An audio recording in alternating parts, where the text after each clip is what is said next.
What's up, guys? It's Gambit Cow here. We're gonna play a rapid game. We get the black pieces, so hopefully we get an exciting rapid game. I've really only been getting. I got 2 draws. Um, so hopefully we get something exciting. This should create an exciting game. Pretty offbeat move. Okay, now we should transpose into the classical after d4, and we're gonna play d6 here. And we're now in the classical Sicilian. I'm not too familiar with this. This is already an inaccuracy. This move bishop e3. Bishop b5 is the main move, and then we get into an endgame.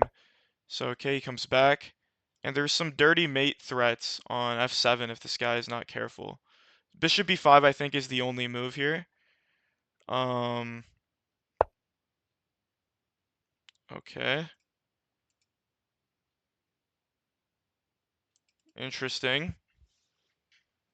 So we can technically win a pawn after knight takes h7. Actually, I'm not sure, because then he can maybe throw in this move. But I'm curious. Takes, takes, takes, and we should be up a pawn, right? So yeah, we'll go into this ending, and if he takes our queen first, we're gonna be threatening a fork. So this is already looking pretty decent for us. Okay, it's not winning yet, but I mean, we have a lead in development, and we're also threatening mate, so he has a bit of a decision to make here. So this is really gonna test our endgame conversion skills. Okay. So yeah, I think this is objectively the best line to go into. Okay, swap off the bishops. We can throw in this check.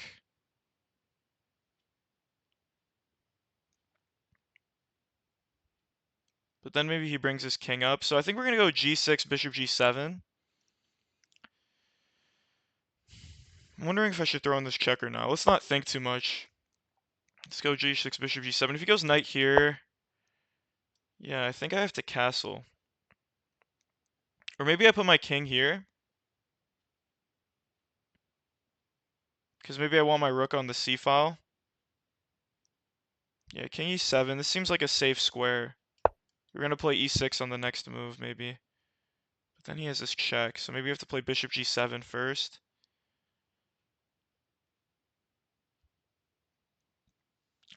So this should be a winning endgame, but it's way easier said than done. Okay, so this is a bit of a strange move. I think we're going to play here now. e6 is coming next.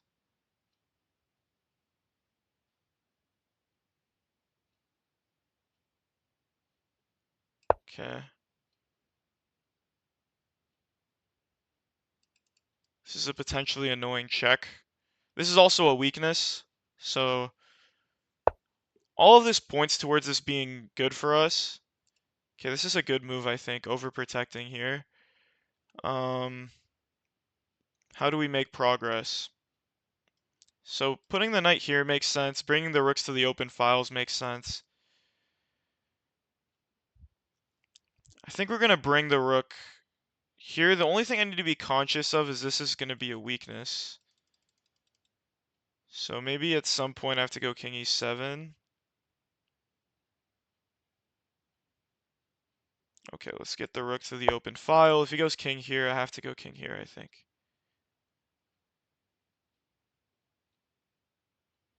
Maybe we have some checks. He has to bring his king up here. Okay.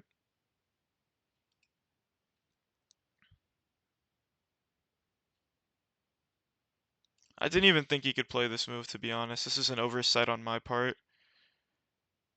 But we should still be able to target this, right? This move, we target this pawn. And how does he defend it? If he pushes, takes. Okay, so he's pinning us now.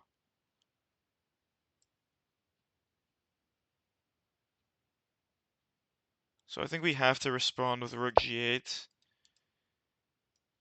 And then we take like this. He does have this move. Takes. Takes. Well, not anymore, because now this file is blocked. But maybe he does. Not sure. Again, these players play really fast. He's gonna go rook here, I think.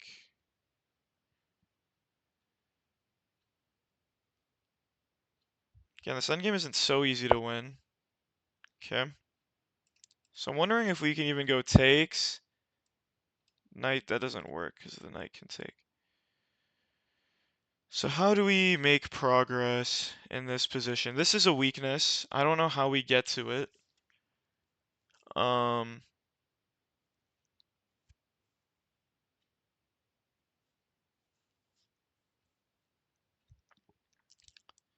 even thinking if we just come here, propose a trade of the bishops. I think the trade of the bishops should favor me.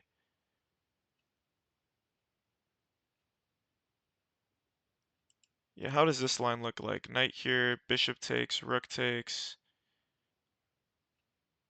His knight does get this square, king here. I mean, is this like... I don't know, I think this knight is well placed here.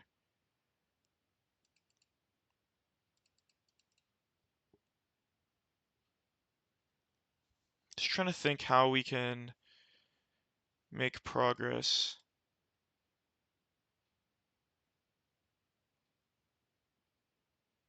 Okay, because this is an outpost. Okay, let's see what he does after this. I don't know if this trade is good for me, to be honest. But we're also targeting this in some lines. If he lets me, I might plant the knight here. Okay.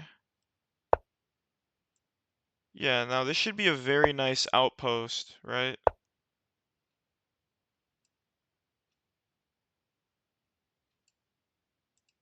But if I do that, he also gets an outpost, right? If I go here, he comes in here.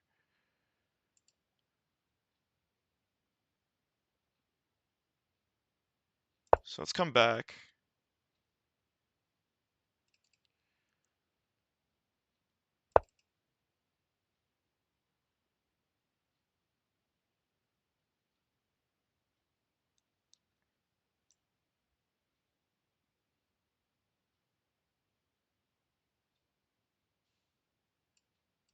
Okay, I know the knight's coming here no matter what. I think I have to go king e7 next. Maybe b6. So limit this break.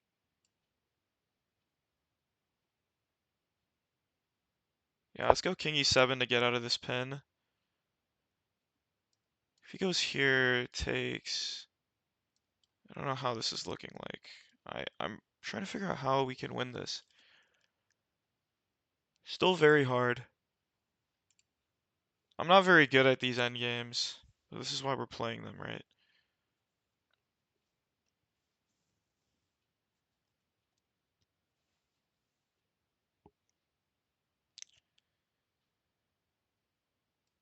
Maybe f5, because if he takes, we open up a new target potentially.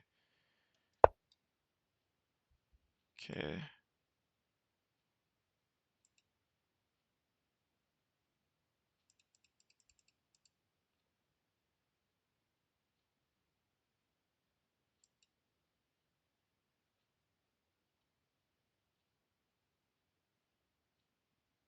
Let's play h5. If he pushes, I think I can play like this.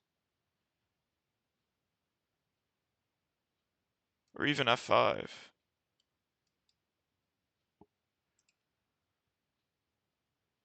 I wanna, if I can open up this file to attack this. Dang, like these are really tough endgames for me. Okay. So I think we should take. I think this is a no-brainer. So we can now attack this weakness. Yeah, we can now attack this weakness right here.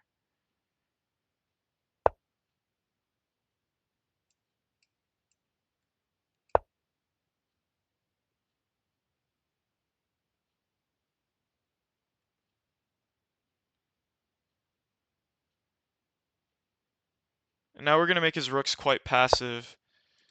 Yeah, so if I go here, he can take with the rook, and we're losing a pawn. So I should go here to go here, because if he takes, this is pinned. Maybe we also can swing over here. Yeah, king here, this should be an idea.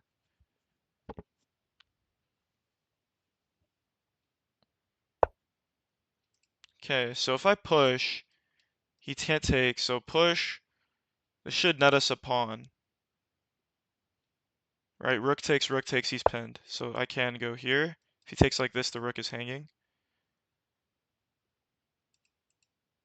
And if this gets into a pure king and pawn endgame, this should be winning.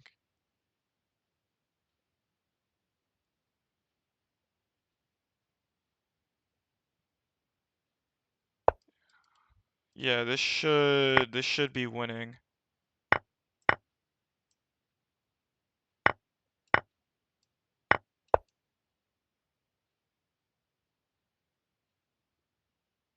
I mean, this is resignable, but these guys love playing this on.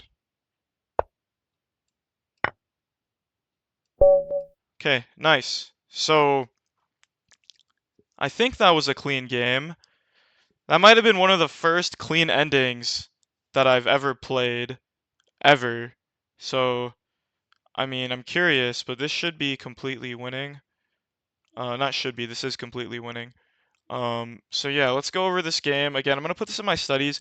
You know, I mean, is this showing right now? Yeah, I'm so upset. I played some Blitz, bro, and I had winning positions, but I don't play on mouse. My fingers like froze. I was so upset. This is actually supposed to be a Blitz video, but um, yeah, let's take a look at the game. Again, I played 2 games. I recorded 2 games before this, but they both were draws. I don't know if it shows. Yeah, played 3 rapid games. 1 win, 2 draws. I don't know why this says August 8th. This time zone must be screwed up because I played yesterday. Um, but let's check out the game. Uh, okay. Is it gonna show?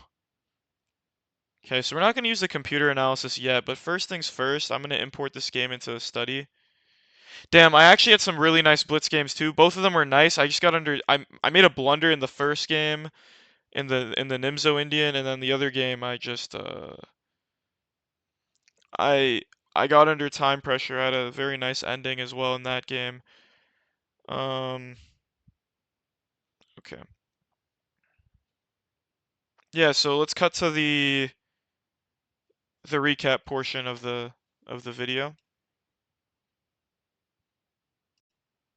Okay. So we're at the recap portion. So okay, e4 c5. I have the black pieces here. Um, knight f6, knight c6. Yeah, so knight f6 is a funny way to transpose to the classical. I normally like this is the traditional way, and this is what most people do, and it's probably objectively the best way to play because this line is not very good. Um, but I like to avoid the Rossalimo, so I like playing knight c6 to avoid the Rossalimo. But to be honest, if I want to get better, I need to look into how to play against the Rossalimo. But knight f6, knight c6, takes, d6. Bishop e3, and this is the first mistake, bishop e3, and this is why the classical is good, because a lot of, I mean, this guy's 2202. Again, the rating is kind of irrelevant, but this guy's like not a complete patzer. Um, and this is already an inaccuracy. In fact, the line, this is supposed to just be a better endgame for black. And I will still lose these, but this is a better endgame for black because everything is completely equal except we have a central pawn majority and we have the 2 bishops in a somewhat open position because these pawns have been traded off. So this is supposed to be a little bit better for black.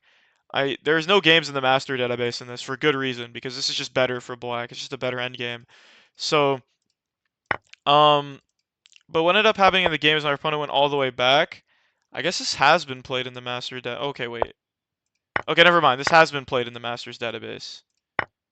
Yes, this has been played. So this has been played in the master data. So yeah, this is supposed to be like it's pretty much agreed upon that this is a better endgame for black. Obviously, I guess the results are sort of even, 30, 30, 41, but uh, black should have an edge because of his bishop pair. I guess white's lead in development is also, compensation. So let's get into the actual game. But queen b6, and yeah, this I thought was a mistake because it just leads to a better endgame. Like a much better endgame. Like, I don't want to turn on the engine, but this should be -1 at least. Yeah, so it's minus 1.6. Um, but I still think these positions are tough to convert as a human. Um, so I'm curious to see if I made any mistakes. So this move maybe I shouldn't have allowed. Maybe I should have gone for e6 first. And maybe like bishop e7, but I don't know. It's kind of hard to say because I don't think the king is bad on this square. But this move I thought was quite odd, g4, because you're letting me play bishop g7 with tempi, e6, and this is like a common theme.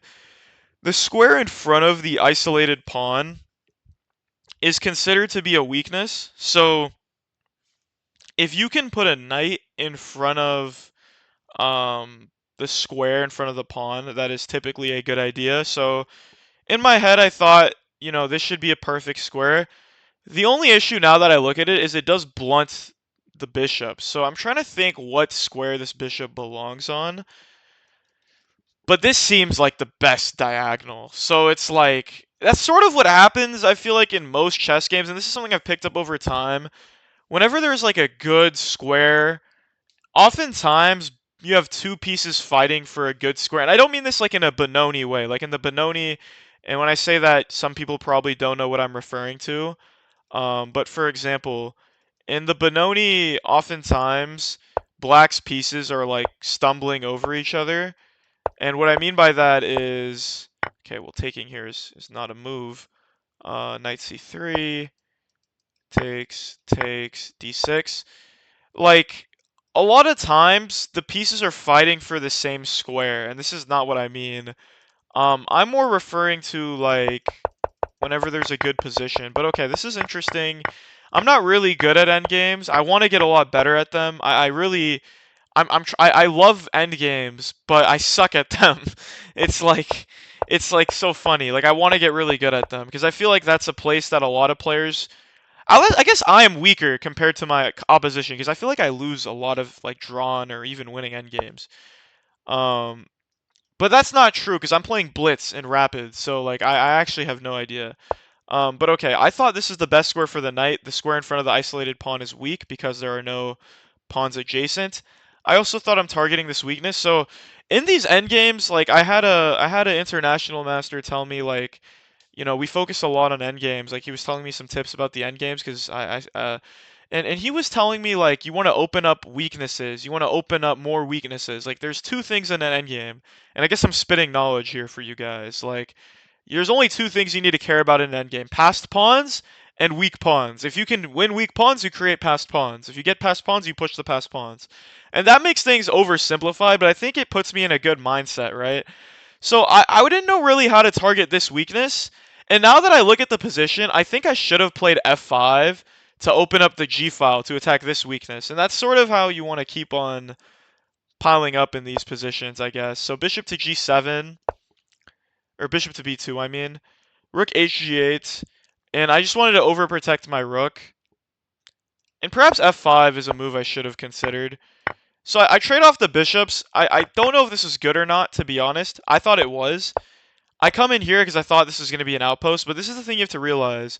If I played e5 here, his knight also gets a good square. So that's why I went back, and I was like, okay, I'll settle for this square. Because at least here, I have an outpost square. He doesn't, right? This is like an outpost square. This is not. So my knight's going to be better. Um, Again, I'm targeting this weakness. And here I think I should have gone for f5, to be honest. Because my immediate threat is to push f4. And if he does nothing, I'm gonna take. So for example, king, he can't even, he has to take, I think. I would take back here and I open up another line of attack, right? So now I'm putting up another line of attack. I can even think of pushing h5, h4, h4. And this is what I mean. You want to create weaknesses or passed pawns. Like for example, let's say I play like just random moves. Like I think a possible plan here could be to go like something like this and either attack these weaknesses now. Like for example here, it's I'm gonna win these pawns. It's just non-debatable. I'm attacking these weaknesses. And also I create passed pawns. So that sort of demystifies, and hopefully this helps you guys too. I really think this is instructive. Like I never thought about this and I didn't learn it myself. Even here I think you can play like some move like knight check, right? And if they take, we have passed pawns, right? So that's like the biggest key to winning these endings is passed pawns and weak pawns, right? So I think f5 would have been an improvement. Takes, takes, takes. And this is what I mean. Now I'm attacking a new weakness, right? And very simple plan. To be honest, I don't know how he defends this because I wanted to play h5 or g5 here, but he can take. Not to mention he could also theoretically, actually he can't push. So that's why I went here, here, and then this should be a winning pawn in king endgame, right? Because my king is coming in here. Like this is probably how I would convert it. Probably come here, push, takes, takes. Okay, like take here, maybe he comes in here, and okay, as long as like I don't somehow like this should be completely winning because I have a 2-on-1 on the queen side. I can just push them. So I think overall this was a very nice game. I think this is one of the cleaner wins I had. So we can take a look at what the computer says, but I feel like I played this well. Um, I really hope I did. So it says we both played. Okay, so it's going through it. Um, but I hope I played well because I mean I very rarely have like good end games. I feel like. Um, okay, I had two inaccuracies, three inaccuracies. Okay, inaccuracies aren't the biggest deal, but overall it looks like it's pretty clean. Yeah, this is like one of the cleaner games I've had, I think. Yeah, this is relatively clean. I'm very happy with that actually. I literally I never let him come back. So I'm very happy with that. And that's how I felt like during the game, even without the analysis. But as you see, like after bishop e3, um, black is immediately equalizing um, due to this knight g4, queen b6. And I think f3, yeah, this is a big mistake, right? Because of the following continuation. Um, queen takes, pawn takes, queen takes, pawn takes, bishop takes. So yeah, I'm curious. G6, it probably doesn't like. I'm trying to think like.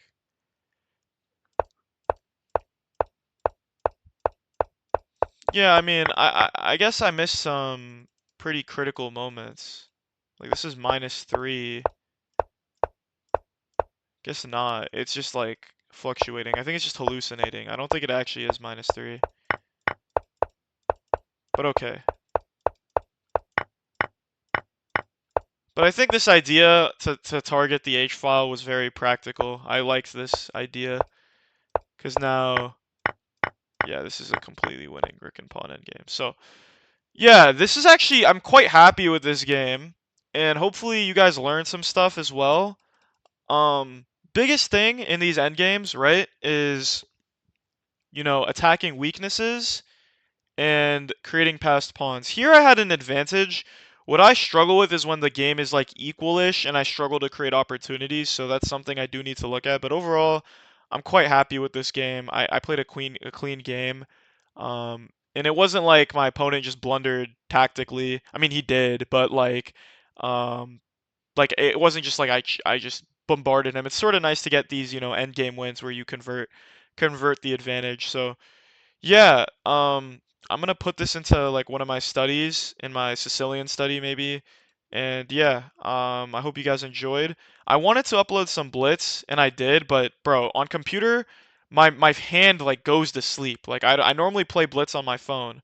Um, my hand goes to sleep when I play on computer, so I don't know how practical that'll be, but I will try. But okay, thank you guys for watching, and I'll see you guys later.